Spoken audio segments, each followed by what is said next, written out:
Welcome back to the Brother Show. I'm your host, K Mo. In a minute, we're going to start our third session when we're talking about what women want to know from the men in the world. We'll be back.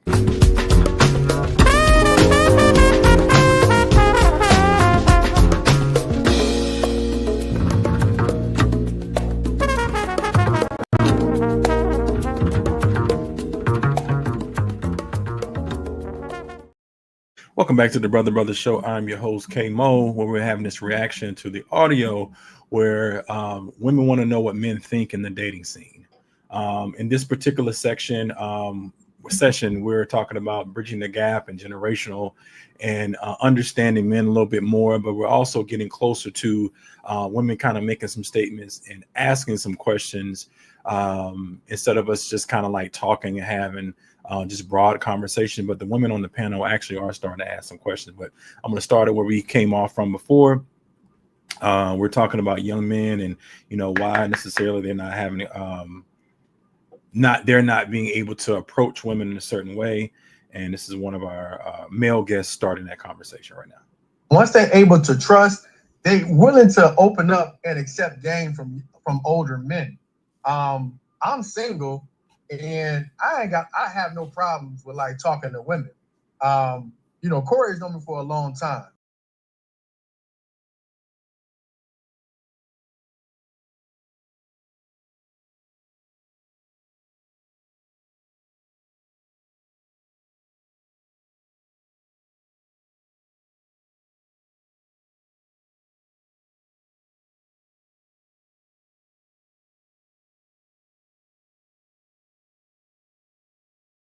Of accepting, learning game and accepting game and making changes. And because we're starting in the middle, because I didn't want to go way back, the male guest here, Rob, is just talking about younger men being open to being put on game from older guys.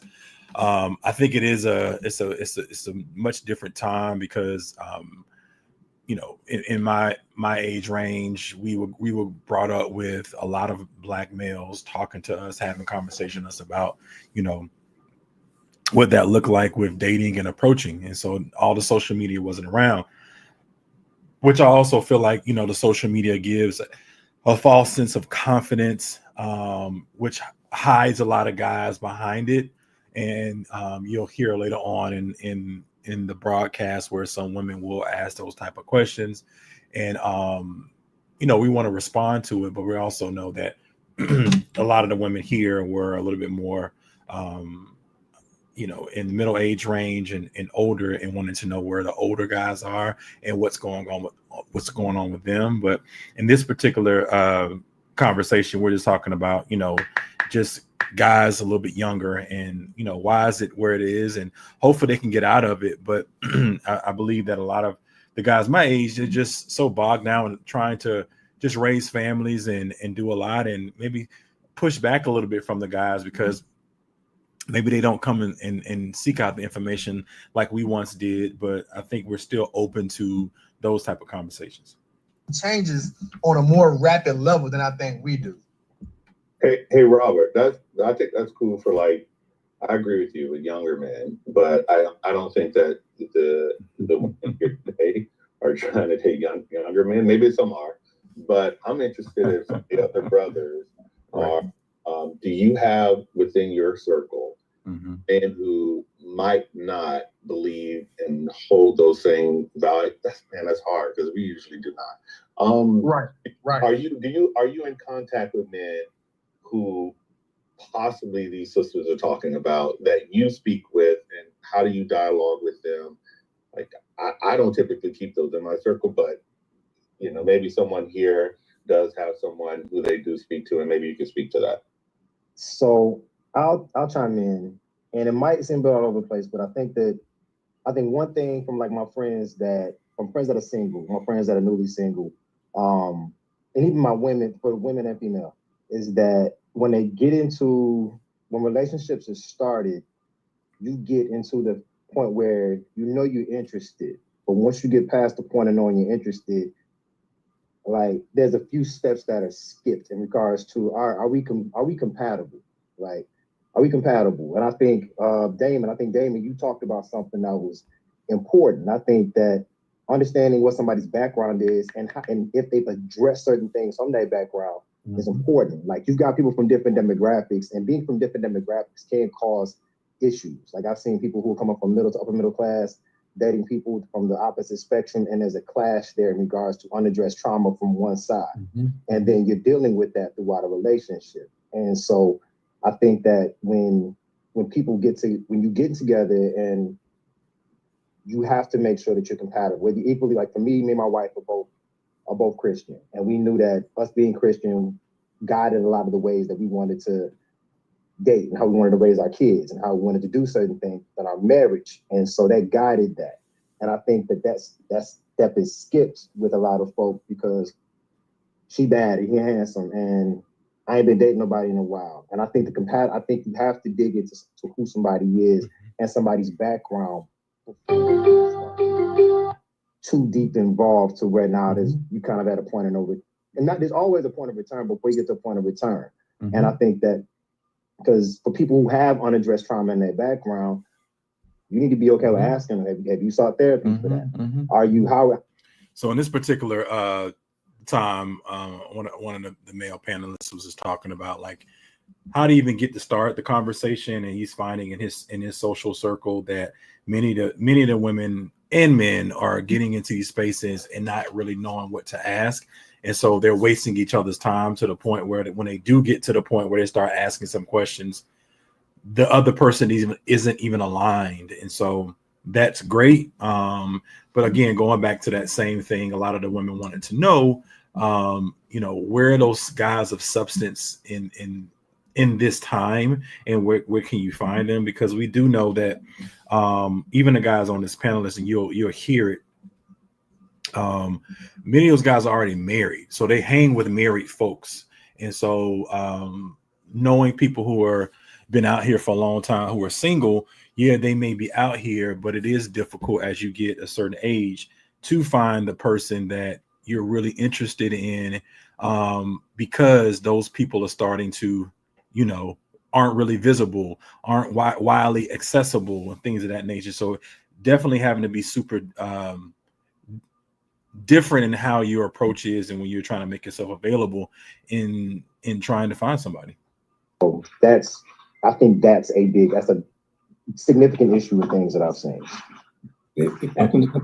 Go ahead, Cole. I'm sorry. I was just saying, fellas, but Mike, I want you to answer this because we talked briefly, and I think you got something that's stirring up. I could just.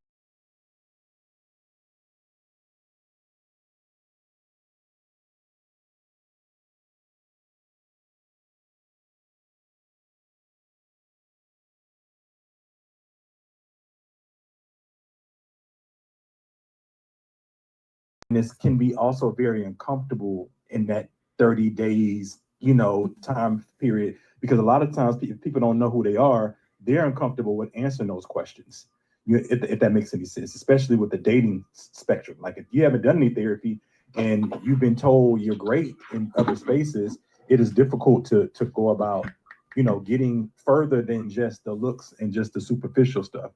But Mike, what do you think about where to find? I know you have your social circle. Where do you feel like a lot of those guys are? Because to answer what Mario asked earlier, for me, I have a small group.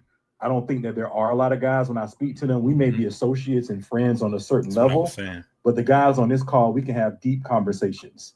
So these guys, I know I can have deeper conversations than how does she look, if that makes any sense. And those are the guys that I don't talk to all the time, or I don't ask for advice from. The guys here, I would. So to answer your question, for me, I don't feel like there are a lot of guys who have that mindset, so that it is difficult. And I understand it is difficult. Yeah, appreciate that. And whoever Yo is, I think we can hear your background. So you may not want to do anything that may get caught up on the stream. So Yo, just to let you know, we can hear everything in the background.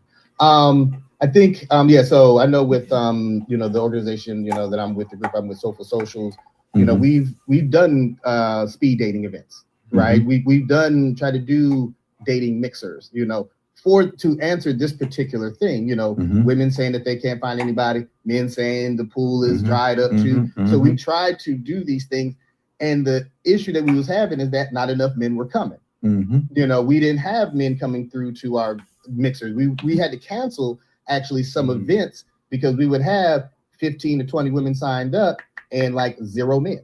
And we had to, go ahead and cancel it because not enough men, even though men were saying, well, I'm looking for this, I'm looking for that. But then what we heard by, asking other men about this question was men don't want to go to a spot where they feel like they're looking for their wife, because, because a man doesn't want to go to a single mixer, with the expectation that he's going to find his wife there. He wants to find somebody who then is his friend that then becomes his wife.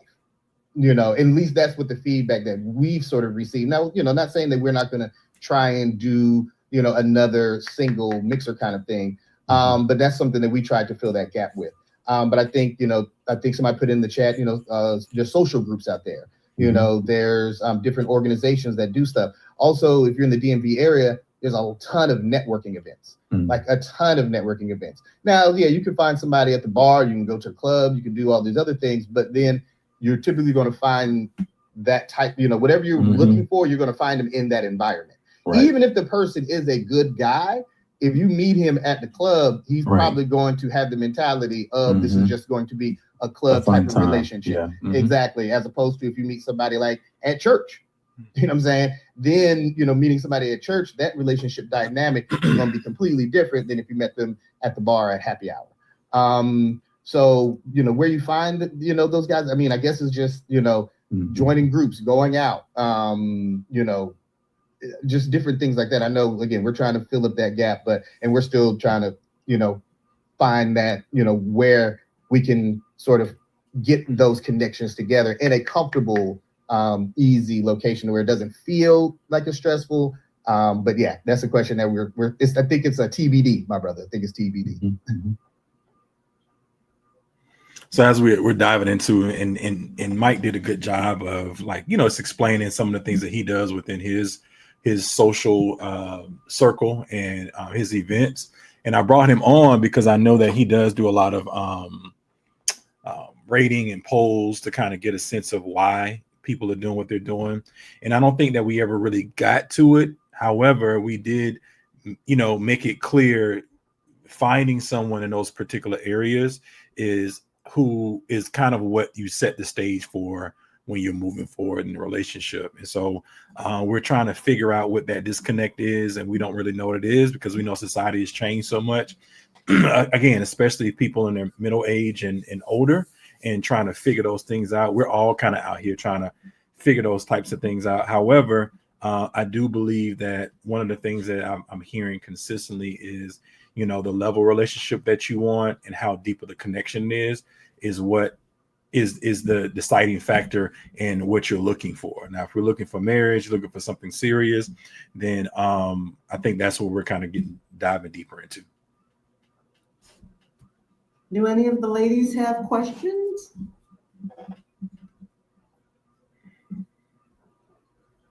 Because I'll keep asking. I have one. Yeah. So guys, this is kind of it's about relationships, but it's kind of off the subject with that.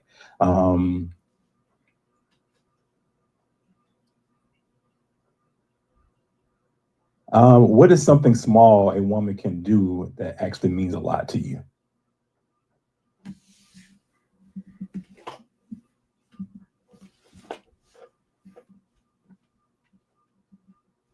I think effort, man.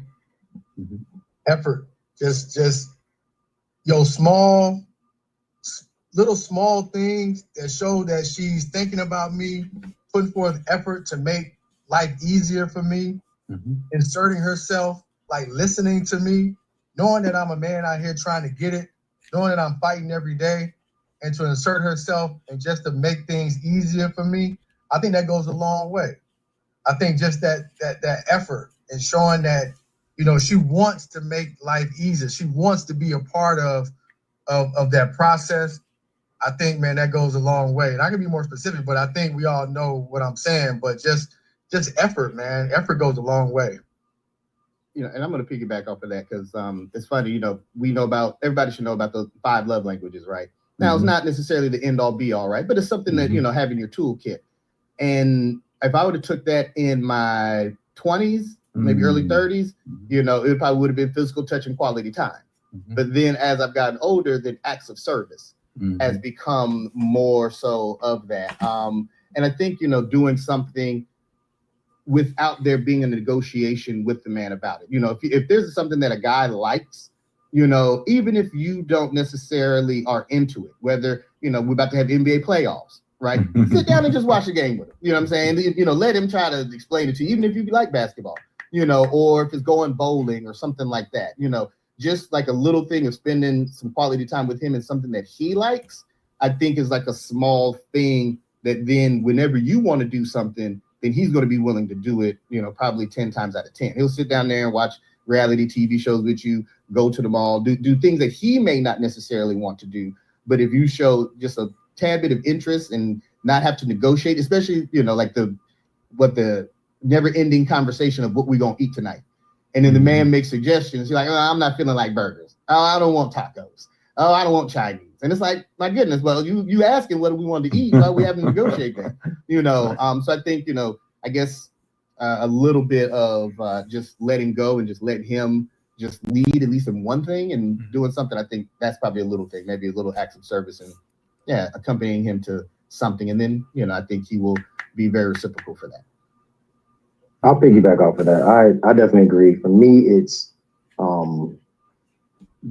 doing something that not so much takes something off my plate, but allows me to gain some time for myself, gain some more time for myself to kind of recenter. So like a small thing for me is like typically I wake up earlier than my wife. So my kids are up and I'll get up and do that. That's normal. But like if I had to come home from work late, if I had to do something, and then she says, "You stay in bed, I'm gonna go ahead and get the kids." It's a small thing, but it goes a long way because you considered, you was out late, you were working late, you need extra time. I got this. Or just something small like that is something that goes a long way for me. So doing something that lets me know that you're thinking about me or my efforts goes a long way. I always joke and say a lot of times we want the same things you guys want. The same thing, the same way you all want to be considered. If I order your meal, I need to make sure I order it exactly the way you want it, or else I don't love you and all that stuff like that. Like some of the things that go along.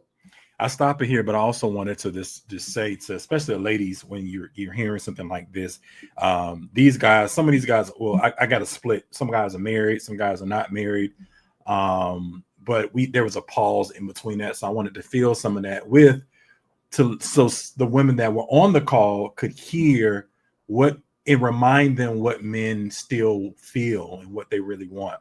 I was asked to be a part of this and ask guys because they wanted to know, from the men, because they don't hear from men, just like Mike mentioned, a lot of guys don't show up to stuff. So I was asked, do I have a certain amount of guys that can come on? And I wanted to take up some of that downtime to answer that question so we can kind of like switch and come back to it because you'll hear it at the end, but also listening to like, we're different from a lot of the times. However, we do want some of the same things. And I think that's what brings us back together so much. But what I hear a lot of the guys talk about is if we're having to say these types of things, it's not being absorbed enough. It's not being paid attention enough. Brian mentioned that this is something that he likes. I think his wife does do it for him sometimes. I think that is something that they built over time. But even starting off in the relationship or starting off with getting to know somebody, thinking about the other person, especially as we matriculate or get older and, middle age to older, thinking about those things because, when you are in your 20s, it is a chase game for guys. But we get older, things kind of balance off or shift. And I think that's what some of the issues are And well, some of the issues are in relationships and trying to get to know each other, because, you know, you hear women say, well, the guy isn't chasing. Well, he's never, the guy that you want will never want to chase you. He'll be pursuing you. And that's a shift than what you probably remember when you know, when you were younger and you're in your 20s. Wait for. Yeah, I think for me, I think being humble. Mm. I think like when you enter relationships, I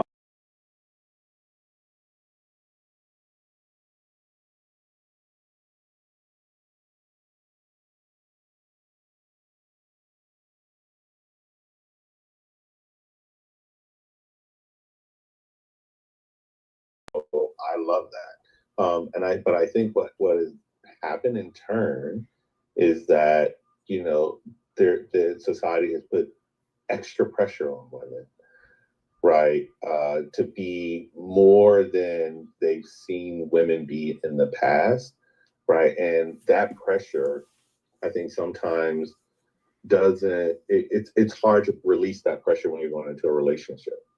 So you're still like holding all society, you know, expectations when you're going into the relationship. And sometimes I think, you know, it's like hard to be humble when you've achieved so much. Mm-hmm. And so like you got to be really, really prepared for a relationship. And a lot of people are not prepared for a relationship when they enter it.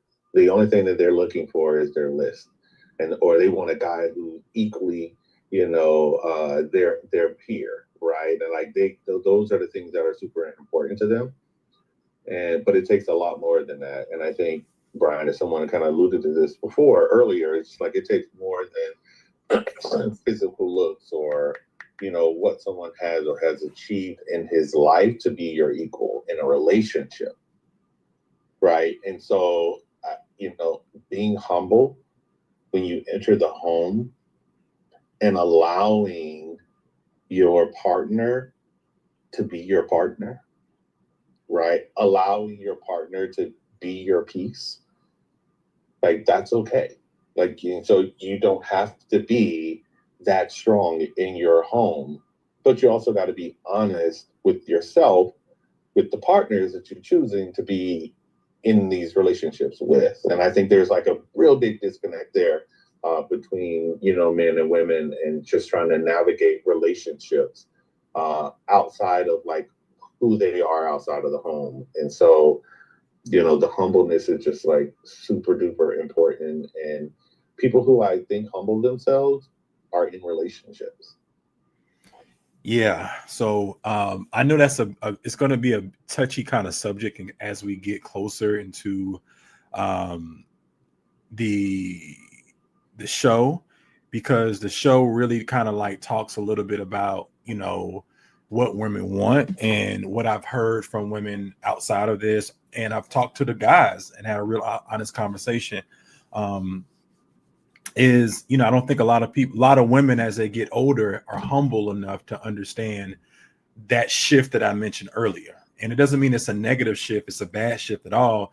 It's just that we're more on equal playing fields, and the things that you may have once looked for or been able to kind of supersede because you had more of an advantage when you were younger, then you don't get as much when you get to be middle-aged and older. Because we're more on a playing field, and that means that you have to be humble. And you know, I've heard one of my friends talk about this, who is a content creator. She talks about that a lot of times women don't want to hear the truth. They don't want to hear that. They want to hear that they're still the prize, and doesn't mean that you're not the prize. It just means that we're both the prize. And I think that definitely shifts over this time. But I want to leave us with the humble, because I want us to continue it next time. I was going to have 3 sessions of this and make it longer, but I decided to make it 4. So we have to wait till the following week to hear the last one. But until next time, I'm your host, K-Mo. Thanks for listening. Comment, subscribe, and we'll see you next time. Peace.